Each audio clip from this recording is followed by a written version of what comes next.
Wyatt Earp is this figure for justice, and that justice is exacted through the law when possible and outside the law when necessary. He represents the avenging angel that we all want to believe in. 30 seconds of his life is the essence of that myth.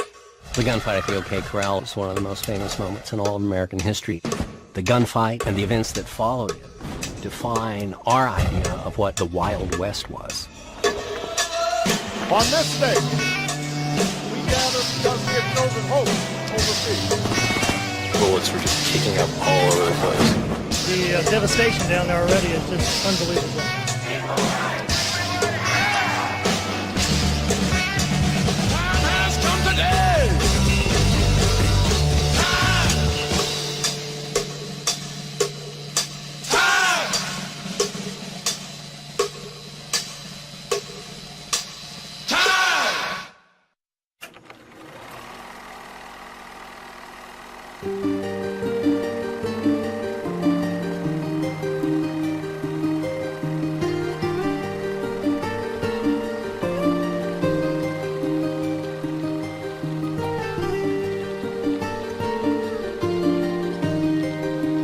Wyatt Earp loved cowboy movies. In the 1920s, he would travel from one end of Los Angeles to the other just to watch the latest releases. Wyatt was always glad for an escape from the monotony of his tiny bungalow. But even more, he hoped the movies would vindicate him. 40 years earlier, in an Arizona mining town, Wyatt and his brothers were drawn into a bitter conflict that echoed through the West. Tombstone and the OK Corral had haunted him ever since. His one brother had been maimed, another murdered. He went out and got the guys who did it. There weren't any doubts. There weren't any questions. He believed he'd done right. But it would always come back to him. Wyatt had long since grown tired of the looks and questions, of wondering whether the strangers just wanted to shake the hand of a killer. He spent his days imagining a movie that would set them all straight, starring Hollywood's most famous cowboy, William S. Hart. If the story were exploited on the screen by you, he wrote Hart, it would do much towards setting me right before a public which has always been fed lies about me. Hart never made Wyatt's movie, and Wyatt didn't live to see his redemption. But within a few years of his death, writers and filmmakers turned Wyatt Earp into a new kind of Western hero. This story of a man who took the law into his own hands answered a deep longing in a society that had been transformed by vast impersonal forces. In the retelling, Wyatt Earp came to embody a time and place where a man controlled his own destiny. And the explosion of violence at the OK Corral became a celebrated chapter in the winning of the West. Wyatt Earp becomes the symbol of Western law and order. The town-taming marshal, absolutely dedicated to the law, and to all that means, to the settlement of the West, to the coming of civilization, to the end of savagery, to a place where school-marms and churches will replace the gambling dens and saloons that infest Western towns. Tombstone and the OK Corral would become part of America's creation myth, and Wyatt one of its most enduring heroes. But that myth left out the confusion and loss that haunted the real Wyatt Earp. The good Lord, he once said, owes me an explanation for the things that have happened in my life.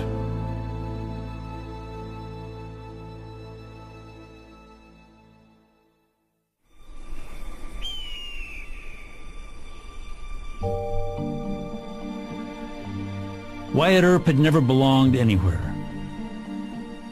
He was born in Monmouth, Illinois in 1848, the third of Nicholas and Virginia Earp's 5 sons.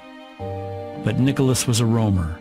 He dragged his family across the West, from Illinois to Iowa to Missouri and back, only to pull up roots again for the crossing to California. The generous way to describe Nicholas Earp, Wyatt Earp's father, was that he was colorful and that he was larger than life. The more accurate way to describe him or at least to round out the picture, is that he was a deadbeat. He skipped out on debts. He was a drinker. He was something of a bully. I think that being Nicholas Earp's son was not an easy thing to be. Adversity and isolation hardened the bonds between the Earp brothers. So when Virgil and James left to fight for the Union in 1861, 13-year-old Wyatt was desperate to go along. As it was, Wyatt had to stay behind. He would spend his formative years watching over his little brother Morgan. Morgan appears to be a little bit more outgoing, a little friendlier, could get along with people. But for Wyatt, it was different. Wyatt was dour. He didn't laugh. He didn't get along with people very well. Wyatt was with his family in California when news came of the Confederate surrender at Appomattox. The industrial leviathan that had been created by the war, the vast machinery of the federal government, the waves of immigration, all of the forces that had brought victory to the North were about to be unleashed in the West. The victory of the Union in the American Civil War is a victory for the forces of incorporation for the West. But what happens after the Civil War surprises even those that dreamed of settling the West, because it happened so rapidly.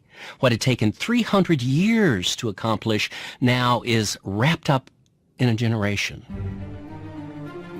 Wyatt left his father's home at the age of 17 as the United States set about expanding its reach into the vast western interior. He was a loner with no plan and nothing to fall back on. Like thousands of rootless young men, he saw only opportunity in the West. Like them, he could have no sense of the speed and breadth of the coming changes. And like many of them, his life would be altered forever by the violence that attended that transformation.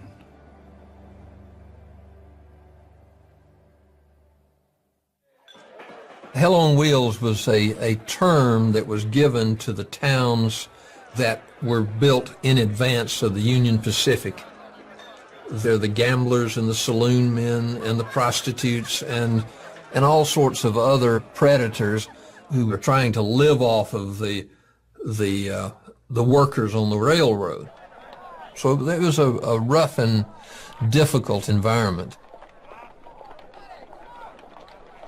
By 1869, 21-year-old Wyatt had been tempered by years in the work camps and boom towns that dotted the West. He had slowly made his way back across the continent, hauling goods and grading track for the Transcontinental Railroad. That year, he rejoined Virgil and Morgan at their father's home in Lamar, Missouri, and for the first time started putting down roots. Wyatt took a job as the town's constable and courted Urilla Sutherland, the hotel keeper's daughter. He was an attractive suitor, strikingly handsome, with blue eyes and blonde hair. He had a stable job, and he sweetened the pot by lodging prisoners at the Sutherland's hotel.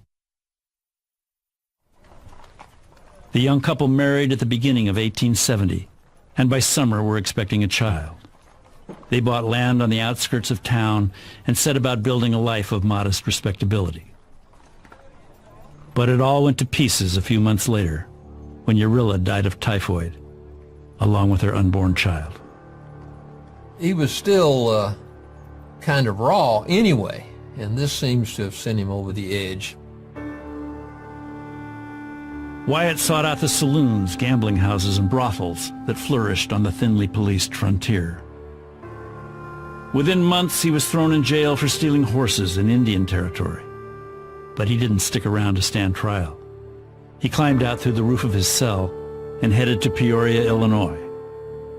He gets arrested 3 times in the Peoria area for his adventures in prostitution.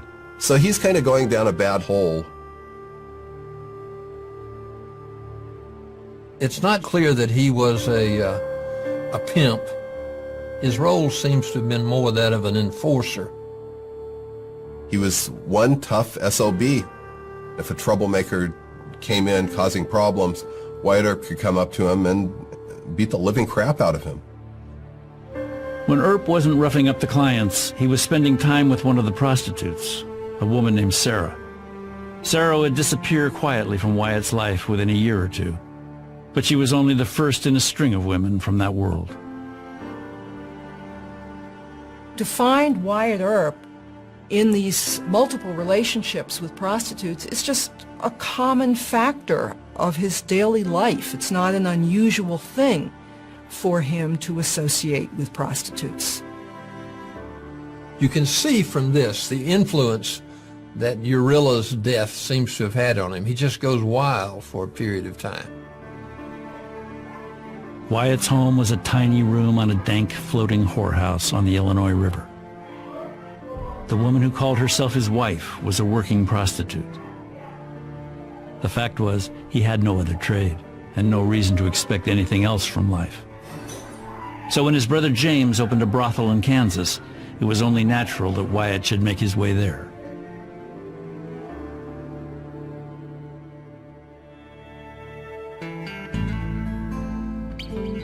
Dodge City and Wichita, they're cow towns. The herds would be driven in.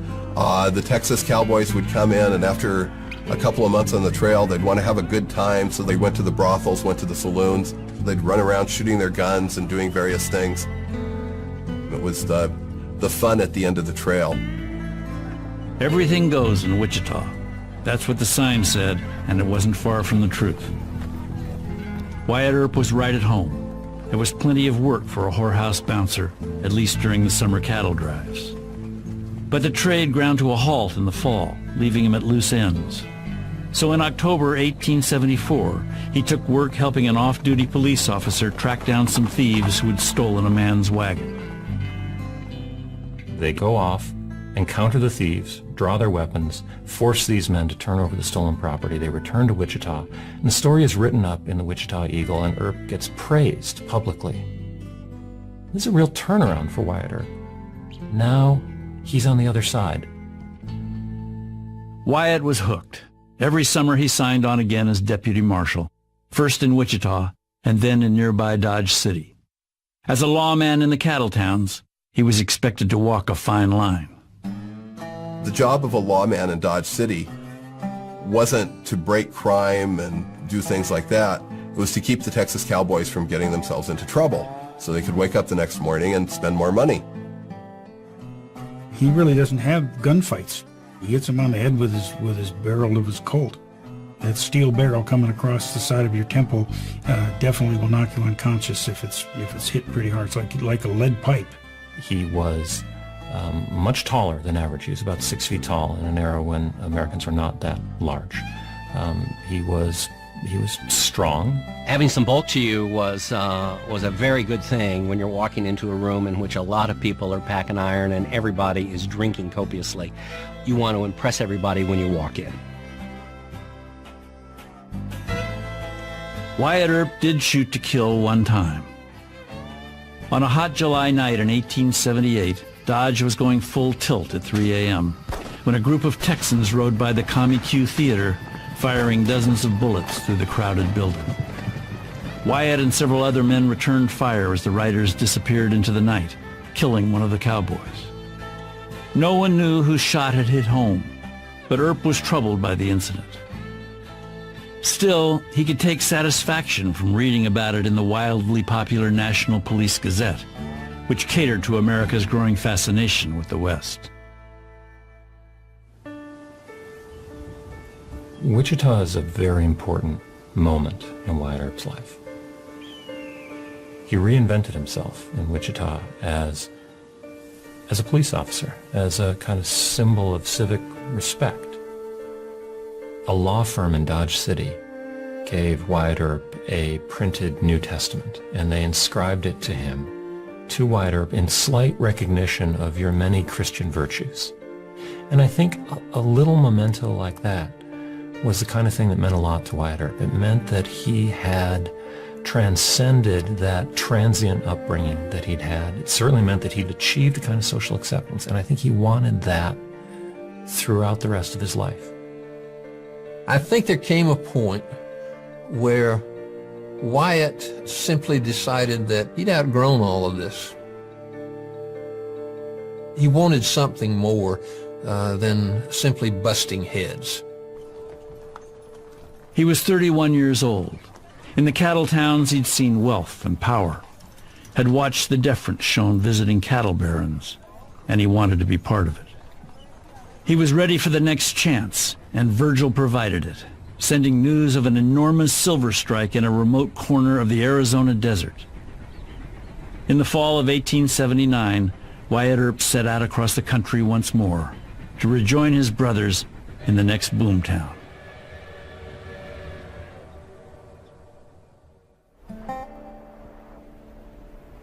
It was a story tailor-made for a man of Wyatt's disposition. In 1877, a lone prospector ignored soldiers' warnings that he would find only his tombstone in the hills outside their encampment and headed into the Arizona desert. He soon stumbled into an outcropping of silver so rich that in places it was visible to the naked eye. In no time, as one local wrote, men of every shade and character had rushed to the scene in a mad career after money.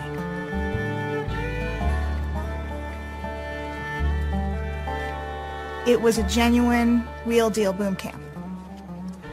It was growing by leaps and bounds, by the thousands each year. Here were immigrants from China, from England, from South America, from all parts of America and around the globe coming in search of fortune. And here grew up a society that wanted to see itself as the new great city of the West. In fact, Tombstone's future did look bright. Apart from a few raids by the Apache leader Geronimo, the Indian menace was a thing of the past, and there seemed to be no end to the silver. Tombstone was even acquiring an air of respectability.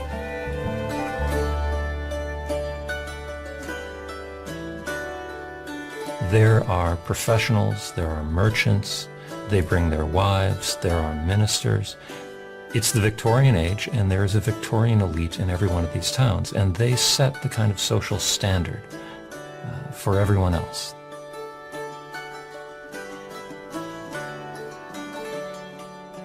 You had fancy restaurants and fancy hotels, but you also had this very makeshift, violent, dirty mining camp where people were trying to make a living, and those things coexisted uncomfortably.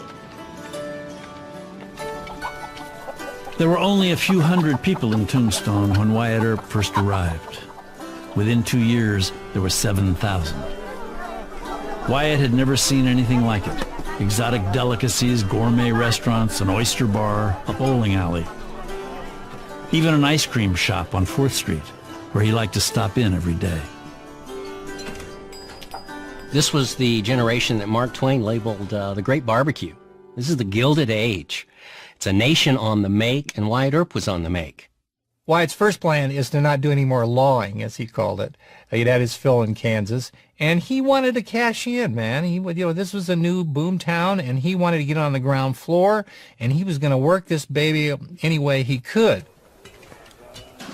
It had only been 2 years since the discovery of silver, but already the Earps had missed the first rush of opportunities. The lone prospectors of the early days were long gone, forced out in the blink of an eye by vast mines and mills run by capitalists from New York, San Francisco, and London. The mines in Tombstone really brought an industrial attitude to southeastern Arizona that had never been there. There had been other mines and stuff, but this was a very sophisticated thing. The Earps had come to Tombstone on a couple of wagons they planned to convert to stagecoaches. But no sooner had they arrived than they were forced to sell out to competitors who sabotaged coaches and poisoned each other's horses. With no one to rely on except each other, the Earp brothers cast around for opportunities, dabbling in mining claims, water rights, gambling concessions. For Wyatt, every venture seemed to bring home the same lesson. Tombstone's riches were beyond the reach of a rough-edged young man with no capital, skills, or connections. And so then they're looking around, and all of a sudden they said, we need a shotgun rider on the stage, and it paid pretty good. So we couldn't turn that down. There he is, back to lawing. That, Wyatt recalled, is the cursedness of a shotgun messenger's life. The loneliness of it. As he loaded the Wells Fargo strongbox underneath the driver's seat, he knew what passengers and drivers alike were thinking. Without him in his pestilential box, he said, their lives would be 90% safer, and they know it. When Wyatt was offered a job as one of Tombstone's deputy sheriffs in the summer of 1880, he was glad to leave the stage business behind. There's no question that he was the most effective deputy in Tombstone. He could go out, ride 80 miles to bring a prisoner back, and he did on several occasions. And it was recognized by the people in Tombstone. They thought, okay, now we have someone here that we can rely on. Wyatt soon began to realize that Tombstone's politics could be treacherous for a lawman. The area was deeply divided. On one side were the mostly Republican townfolk who worked the mines. On the other were the ardently Democratic ranchers who'd arrived before the Silver Strike and who were deeply suspicious of the newcomers. This ranching crowd ranged from legitimate operators to straight-up outlaws. Somewhere in between were the cowboys. Cowboy in the 1870s and 1880s was a derisive term. It's a term used for a lawless element.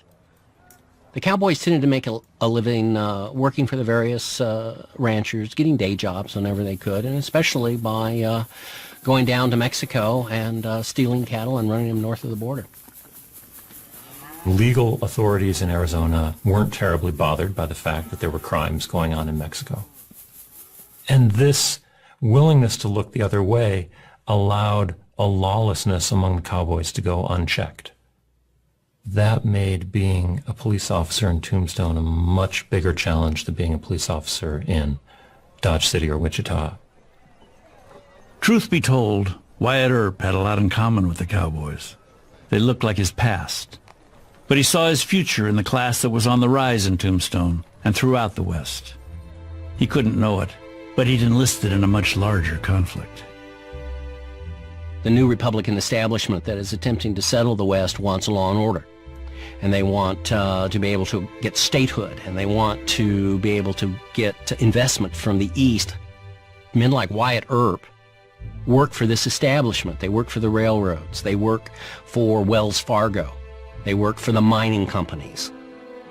He's an individual struggling to fit in, and one of the ways that he does that is by taking the side of a business. He is an instrument, so to speak, of the modernizing forces in America.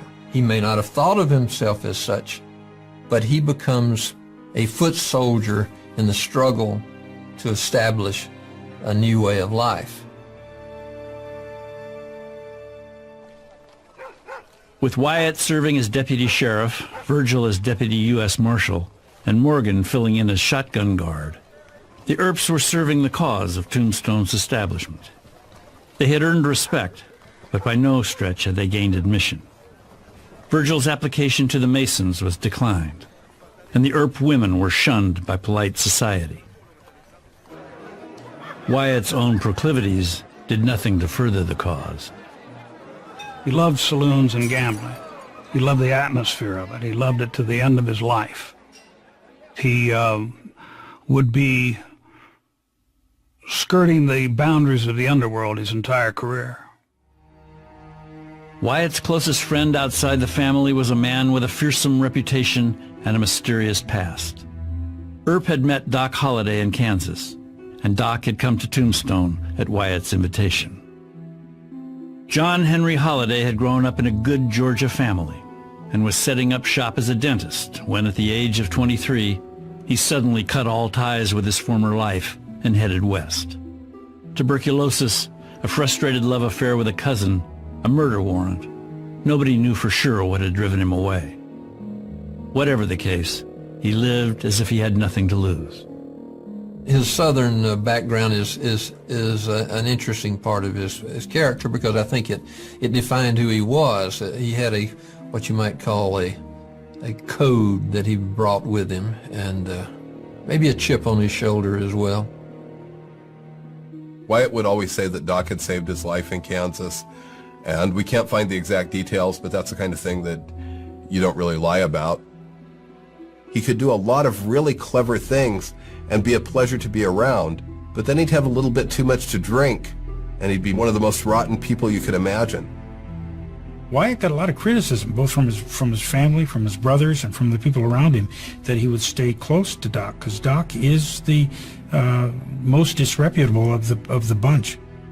Wyatt probably would have been a lot smarter politically to distance himself from Doc. In the spring of 1881, Earp thought his chance had finally come along. Booming Tombstone was about to become the seat of a new county.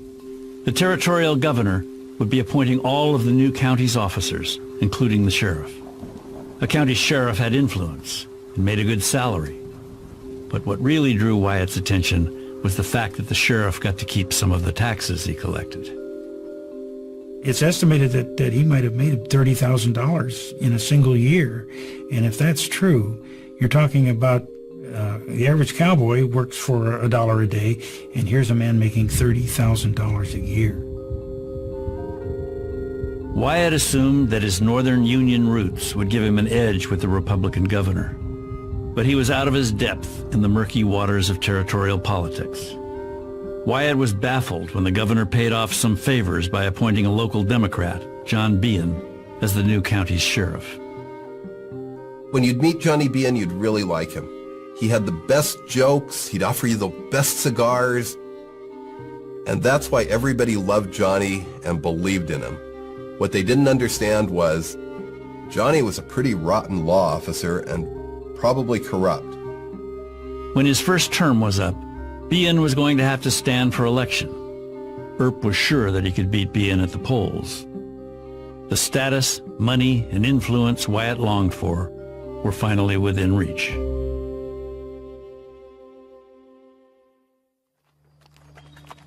You've got the cowboys drifting into Arizona.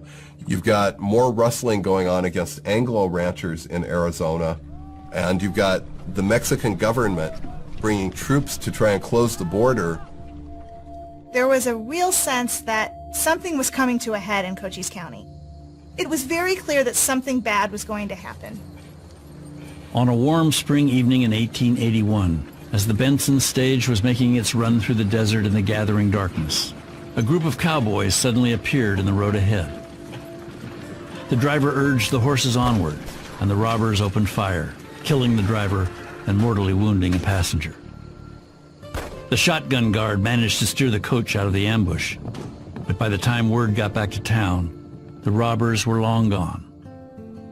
There was pandemonium and all people running around, everybody wanted to get into a posse. They wanted someone to pay for this.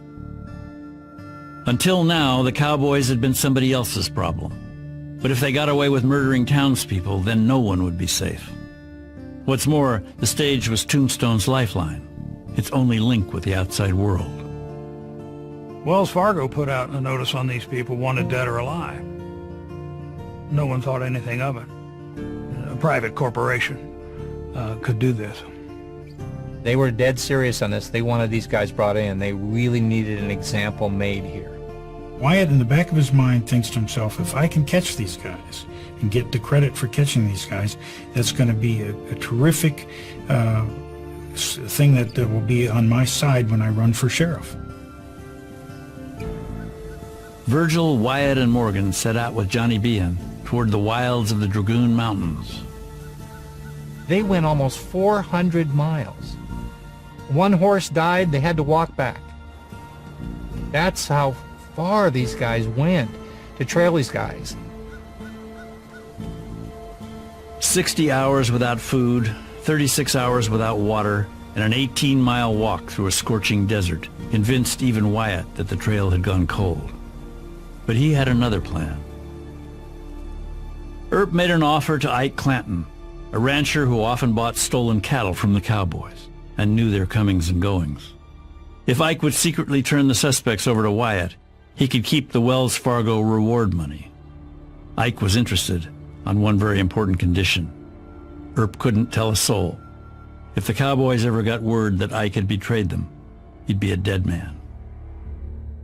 This seemed to be a good deal for Ike because he'd make a lot of money. Seemed to be a good deal for Wyatt because he'd catch the robbers, which would give him kind of a heads up when he ran for sheriff. The plan came to nothing. The three suspects were all killed in unrelated disputes before Ike could reach them. There would be no reward for Ike and no glory for Wyatt. What was left was a dangerous secret between them. Ike was left to wonder whether Earp would reveal that he had double-crossed the cowboys, whether he would be their next victim. Over the course of a long, hot summer, Ike's nerves began to unravel. On the morning of October 25th, 1881, Ike Clanton made his way into Tombstone to confront Wyatt Earp. Ike comes in and he starts drinking as these guys were wont to do. And I mean really drinking. I mean drinking all night, going from saloon to saloon to saloon and drinking. And of course he gets his mouth open and he starts talking about things he shouldn't be talking about. As one whiskey faded into the next, Ike was engulfed by his worries. Doubt became paranoia. Antagonism became hatred. That evening, he narrowly avoided a gunfight with Doc and then took Wyatt aside. "You mustn't think I won't be after you all in the morning," he warned. Wyatt brushed him off and went home to bed. Later that night, Ike found himself playing poker with Johnny Behan, and of all people, Virgil Earp. For hours, he numbed himself with the game's familiar routines. But as dawn broke and everyone else went home, Ike was alone with his fears again. Wyatt gets woken up and told that Ike's causing some problems. He doesn't pay much attention. Virgil was also awakened to be told that. Virgil doesn't pay much attention. They get down to the street and find out that Ike has been going from saloon to saloon to saloon, telling people, when those Earps wake up, that's when the ball will open. I'm going to kill me an Earp. And when you're dealing with someone like Wyatt Earp, you really just don't casually say, "I'm going to kill you." You just don't do that. Ike wasn't the only one fanning the flames. Rumors were swirling. Some said they'd seen Ike in the telegraph office. Maybe he'd wired for backup. There were reports that a dozen or more cowboys were waiting to ambush the Earps. Tombstone's newly formed vigilance committee was eager to teach the cowboys a lesson. As the Earps were standing outside Hafford's corner, wondering what was going on, several members of the vigilante committee would come up and say to Virgil, who was the chief of police, "Do you want help? Do you want assistance? What can we do to help you?" Did it ratchet up the situation? You bet it did, because Virgil is almost in a situation where he has to act or he looks weak. Outside Hafford's saloon, Wyatt, Virgil, and Morgan were joined by Doc Holliday, who'd heard the rumors. "We're going to make a fight," Wyatt said. Doc volunteered to go along, but Wyatt told him it was none of his affair. "That's a hell of a thing for you to say to me," an indignant Doc replied. Then Virgil handed Doc a shotgun. Virgil made a bad mistake in choosing Doc to go with him. Not because Doc was going to go off half-cocked or create a problem, but basically because of his reputation. In fact, there was no mob of cowboys. In a small lot near the edge of town, behind an enclosure known as the OK Corral, Ike Clanton and his younger brother Billy had been joined by ranchers Frank and Tom McLaury. It's a miserable day, and it's blowing. You can see the dust blowing out across there in between the buildings and stuff, and the guys are probably hugging the building just to kind of stay out of the cold and the dust. And so then these four guys come walking right up to him. I mean, this close to him. They could touch each other. And Virgil says, "I've come to arrest you. Throw up your hands." At this point, the best evidence suggests that Frank says, "We will," and goes for his gun, and that Billy Clanton also goes for his gun. Right after the gunfight, it seemed almost like the town, and like the West as a whole, was celebrating the actions of the Earps. They were considered heroes for taking action against those dirty cowboys. The people of Tombstone have reason to congratulate themselves that they have marshals who are dead shots, crowed the San Francisco Exchange. And we hope the Tombstoners appreciate the fact. But not everyone took their cue from San Francisco moneymen. In the small towns and farms outside Tombstone, many saw the Earps as unprovoked killers, and the dead men, the McLaurys in particular, as innocent victims. The McLaurys are kind of a tragic part of this story. I don't think they were as bad as history has portrayed them because they get lumped in with the Clantons. But they got in with these guys, and they were in the wrong place at the wrong time. Trouble was brewing in the countryside.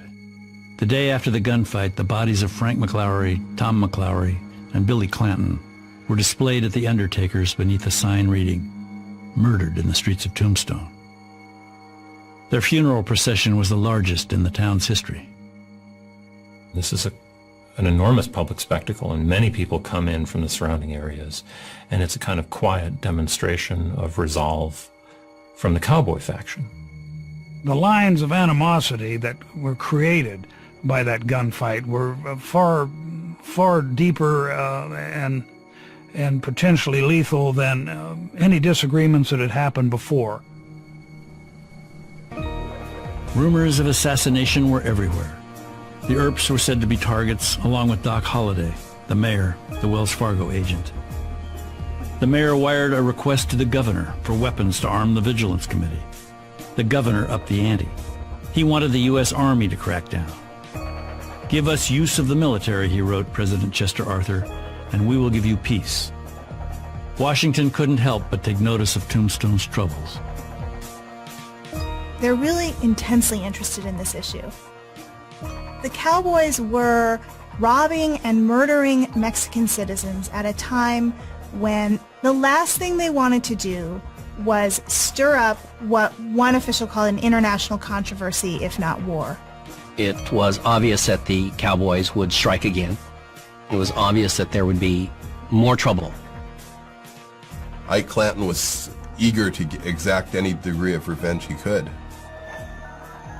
The cowboys come up into town. They sneak up to a drugstore that's under construction right across from the Oriental Hotel. And they wait in there, and here comes poor Virgil. He just talked to Wyatt, and he leaves, and he comes out the door. And they spin him around completely, blows his arm in two, okay? And he doesn't leave his feet. He walks back across the street and falls in his brother's arms, Wyatt's arms. Wyatt immediately wired to become a deputy U.S. Marshal, and he took his posse and they went looking for Ike Clanton. Wyatt built a huge bonfire to give light, and he took a human hostage. He took a human shield, one of the cowboys, grabbed him, pulled him to his chest, and went house to house, kicking in the doors. Rather than wait for Earp to find him, Ike surrendered to Sheriff Behan and stood trial for attempted murder. But Ike had stacked the deck. A parade of friends swore that he had an alibi the night Virgil was shot, and nobody could prove them wrong. The judge reluctantly let Ike go. I think there was definitely a sense of betrayal. Wyatt believed that he should have had the community support because they'd been the ones calling for tough enforcement against the outlaws. I think it was a shocking situation for the Earps. After the trial was over, the judge took Wyatt aside. "You'll never clean up this crowd this way," he said. "Next time you better leave your prisoners out in the brush, where alibis don't count." Wyatt doesn't take the advice. What Wyatt does is he sends one of his friends down to Ike saying, "Let's end this right now before there's any further bloodshed. Let's end this altogether." Ike refuses.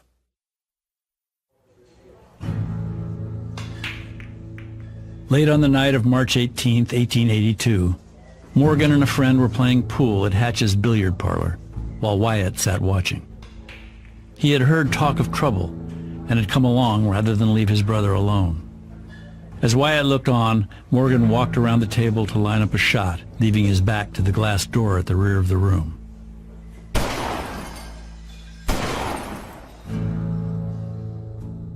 One bullet narrowly missed Wyatt's head, but Morgan pitched forward onto the table and then collapsed in a pool of blood on the floor. As Wyatt, Virgil, and Doc laid him out, he asked to be sure that his legs were straight and his boots off. Within an hour, he was dead. Something changes in Wyatt Earp after Morgan dies. He does not care. He is going to bring vengeance upon them. The cowboys had come after him. They'd shot Virgil. They'd murdered Morgan. Wyatt Earp suddenly became a whole different person. On his 34th birthday, Wyatt made arrangements to send Morgan's casket to their father's home in California. Virgil was still bedridden, but he and the Earp women had to leave too. As they waited in the gathering darkness for Virgil's train to pull out of Tucson, Wyatt spotted two men with rifles lying on a flat car in the distance. He wasn't taking any chances. He crept up and recognized Ike Clanton and Frank Stillwell. The two men made a break for it. Ike got away, but Earp ran Stillwell down. They caught him on the railroad track, and he pushed a double-barrel shotgun to him, and Frank hit the ground begging, and he just squeezed off a shot. Blew open his belly, fired another shot, and tore up a leg. Other bullets were fired through him. He was found the next morning by a railroad worker. A fellow by the name of George Hand later said he was the most shot-up man he ever saw. Wyatt Earp left Tombstone with Doc Holliday and a heavily armed posse and headed into the wilderness to hunt down the rest of his suspects. Although Earp was now wanted for the murder of Frank Stillwell, he was being quietly supported by the powerful men who had once shunned him. Essentially, after the death of Morgan Earp, Wyatt had a blank check from the powers in the territory of Arizona. He's getting money from banks. He's getting money from some of the mine owners. He's getting money from Wells Fargo. He's getting money from the federal government. Tombstone's business establishment was quietly backing Wyatt, but they weren't the only game in town. County Sheriff John Behan had a warrant for the arrest of Deputy Marshal Wyatt Earp in the Stillwell killing and was tracking him with a posse of his own.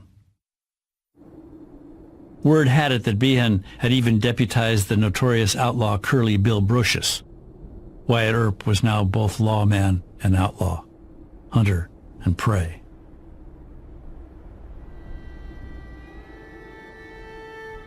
The morning after he left Tombstone, Wyatt came across a cowboy he knew only as Indian Charlie at a wood camp in the mountains and shot him down in cold blood.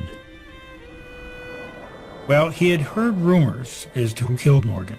It's real interesting because he doesn't take the time to make absolutely 100% sure who's involved. He just says these guys are part of this cowboy gang, and he goes after them.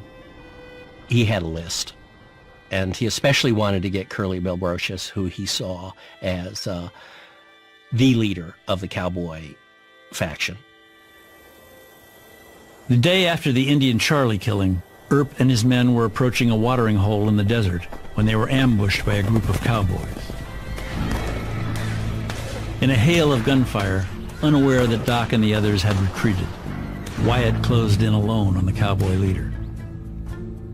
From the instant I laid eyes on Curly Bill, Earp later recalled, I was seeing and thinking clearly.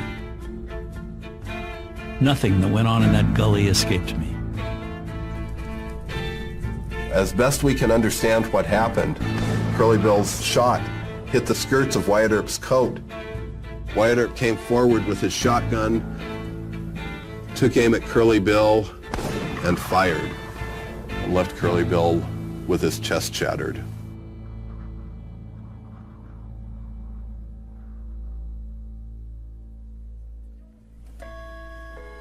What a comment on the United States government, the Arizona Star declared, that a band of so-called officials rove over the country, murdering human beings out of a spirit of revenge. Newspapers across the West gave daily reports of Earp's vendetta, reinforcing doubts about the rogue lawman. With every headline, Wyatt became more of a liability to the businessmen, bankers, and politicians who were backing him. The political temperature was heating up.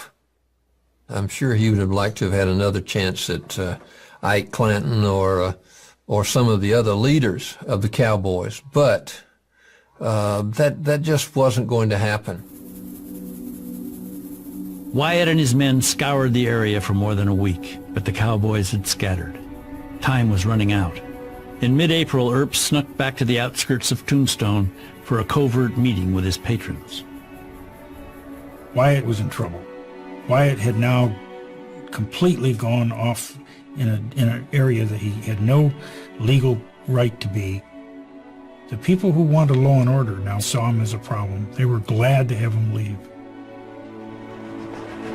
On April 13, 1882, 28 months after he had arrived, Wyatt Earp left Arizona Territory. He waited in Colorado for help from the wealthy supporters who had spurred him on. "We look for a pardon in a few weeks," Wyatt told a reporter. "And when it comes, I'll go back. I'm going to run for sheriff this fall." The pardon never came. In the fall of 1882, 6 months after leaving Arizona, Wyatt Earp finally gave up and drifted west to San Francisco.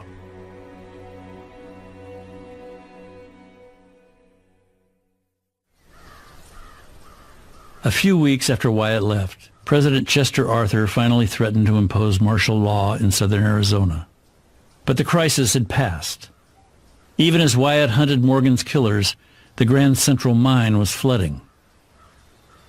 Within a few years, all of the big mines had closed down, and the outlaws disappeared along with the silver. Tombstone became almost a ghost town. Only the ranchers were left behind, including Ike Clanton. Wyatt never caught up with Ike, but another lawman did in 1887. Ike was wanted for a series of felonies. He was once again trying to make a running exit when he was finally gunned down. Doc and Wyatt had shared every danger and hardship, but they fell out soon after leaving Arizona. Doc had been living on borrowed time ever since he contracted tuberculosis back in Georgia, and it finally killed him in 1887. He died among strangers at a hotel in Colorado at the age of 36. Wyatt and Virgil also went their separate ways. After the aftermath of that fight, the family relationship started to break down, and they were never quite the same again. Wyatt Earp had lost almost everything in Tombstone, but in the aftermath, he found his lifelong companion. Josephine Marcus, a striking beauty who had come to Tombstone as Johnny Behan's wife, was waiting when Wyatt arrived in San Francisco. He and Josephine would never reveal how their relationship had begun, but it would last until death finally parted them 46 years later. Like Nicholas and Virginia Earp before them, they roamed the West, always chasing the next boomtown.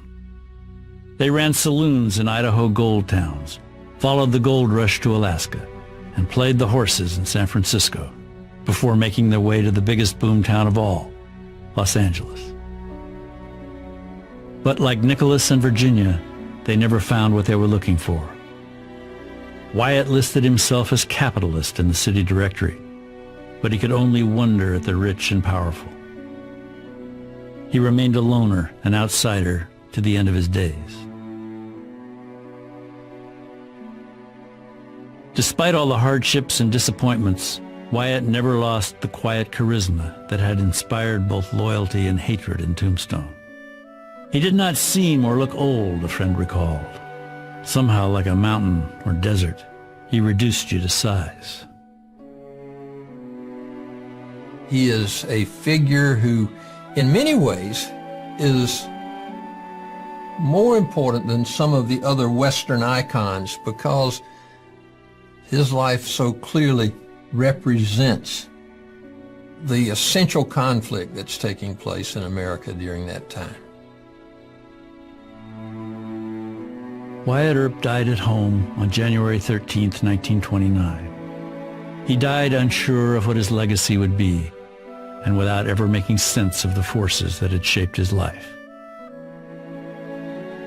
His last words, whispered to Josephine, suppose.